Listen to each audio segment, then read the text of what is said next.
حضرت نوح علیہ السلام کے بعد ذوالقرنین پہلے بادشاہ ہوئے کہ جن کی سلطنت میں مشرق و مغرب کے تمام ممالک شامل تھے۔ ذوالقرنین کو لے کر لوگوں میں اختلافات ہیں کہ وہ پیغمبر تھے یا نہیں۔ حق یہ ہے کہ وہ پیغمبر نہ تھے۔ خدا نے فرمایا کہ ذوالقرنین کا معاملہ ایسا ہی تھا، یقیناً ہمارا علم احاطہ کیے ہوئے تھے۔ خدا نے ان کے سر کی دونوں شاخوں کے درمیان بادشاہی، عزت اور پیغمبری کا معجزہ رکھا، پھر ان کو آسمان اول پر لے گیا اور حجابات اٹھا دیے تو مشرق و مغرب کے درمیان پہاڑ، صحرا اور راستے اور جو کچھ زمین میں تھا ذوالقرنین نے دیکھا۔ خدا نے ان کو ہر چیز کا علم عطا کیا جس سے وہ حق و باطل کو پہچانتے تھے، اور ان کو ان کے سر کی شاخوں میں آسمان کے ایک قطع ابر کے ساتھ تقویت دی جس میں تاریکیاں، رعد اور بجلی تھی، اور پھر ان کو زمین میں بھیجا اور ان کو وحی کی کہ اطراف مشرق و مغرب کی زمین میں سیر کرو، کیونکہ میں نے تمہارے لیے شہروں کا طے کرنا آسان کر دیا اور لوگوں کو تمہارا مطیع کیا اور تمہارا خوف ان کے دلوں میں پیدا کر دیا۔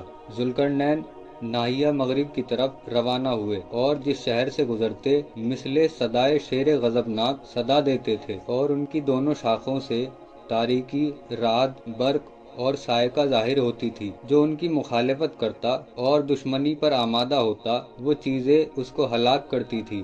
ایک ہی دن میں جبکہ آفتاب مغرب تک نہیں پہنچا تھا اور وہ اس مقام تک گئے جہاں سے آفتاب طلوع ہوا اور مشرق کے سامنے کے لوگوں پر چمکنے لگا۔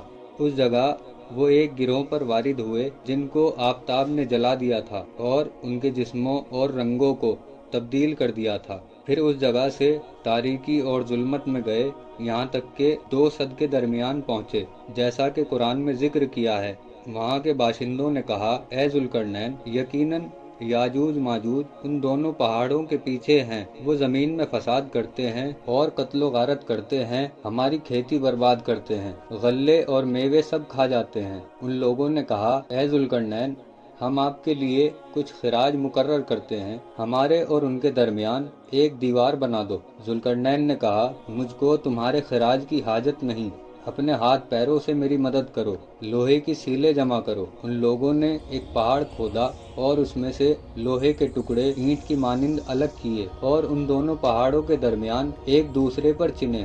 ذوالقرنین پہلے شخص تھے کہ جنہوں نے زمین پر دیوار تعمیر کی، پھر لکڑیاں جمع کی اور ان لوہے کے ٹکڑوں پر پھیلا کر آگ لگا دی اور چھوڑ دیا، پھر دہکانا شروع کیا۔ جب لوہا پگھل کر پانی ہوا تو ذوالقرنین نے کہا، سرخ تانبا لاؤ۔ تو لوگوں نے تانبے کا پہاڑ کھودا اور تانبا نکالا اور لوہے پر پھیلا دیا جو پگھل کر لوہے کے ساتھ مل گیا۔ غرض کے دیوار تیار ہوئی، اور پھر یاجوج ماجوج نہ تو اس دیوار پر چڑھ سکتے ہیں اور نہ سوراخ کر سکتے ہیں۔